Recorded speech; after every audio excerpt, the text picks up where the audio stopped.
Hey guys, I've got my list of black belt requirements ready for you and just wanted to go over the way I've structured the test and why I've done it that way. One of the things I noticed about martial arts, and that I'm sure you've noticed as well, is that people gravitate toward the training for different reasons. So, as you know, many people enjoy the sparring predominantly. Some people like the performing part of it.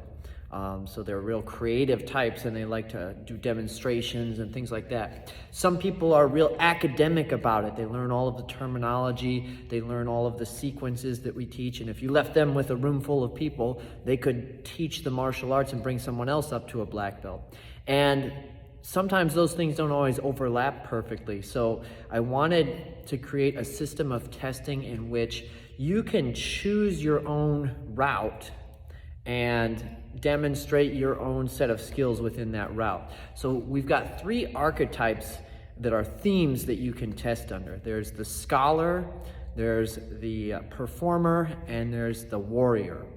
So if you're and I'll preface this by saying that everyone needs to demonstrate the forms that you're supposed to know. So you've got the Taegeuk 1 through 8 series, Pyongan 1 through 5, Basai, and then you've got your Dan ranking form. So if you're a first Dan, for example, that would be Koryo, and then the 3 Nahanchis. You've also got the basic motion series. So we're expecting everyone to be able to do any of those things that we ask for. But then there's that little bit of extra that goes above that. So if you're in the scholar archetype, if that's your chosen path, then we'll have you perform all of the Pumse applications that we teach, as well as all of the grabbing defense techniques that we teach. And we'll have you give a 2-minute speech. I'll choose the topic on that for you. We can kind of talk together about that. But just demonstrating that you have a complete knowledge of what we actually teach here at the Academy and that you could instruct other people to come up through the system.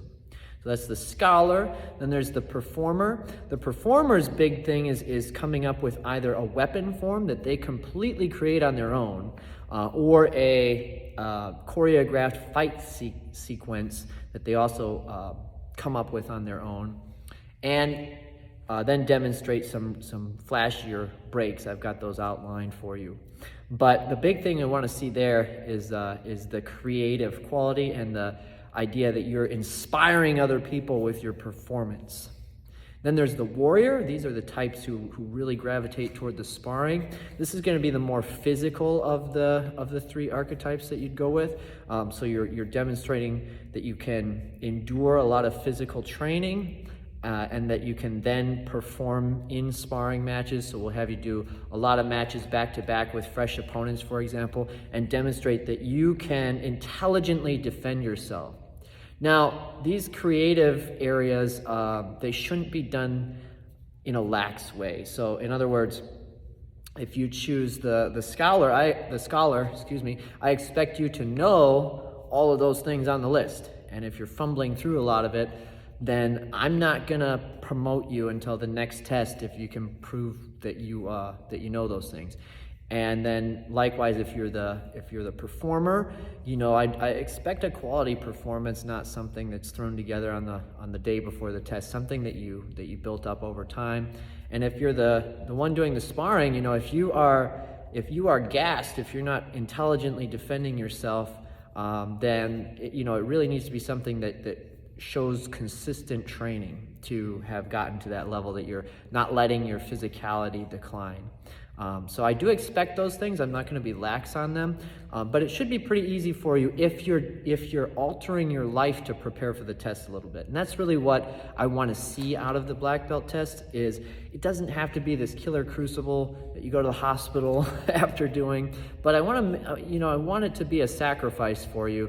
You should have some time taken aside that you don't normally set aside for your training in the week to prepare for this test.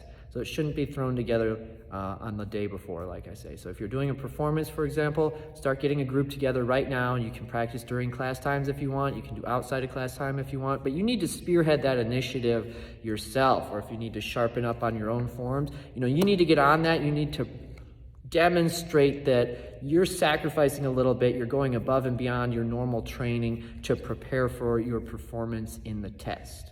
Hope that helps. Thanks. Looking forward to it.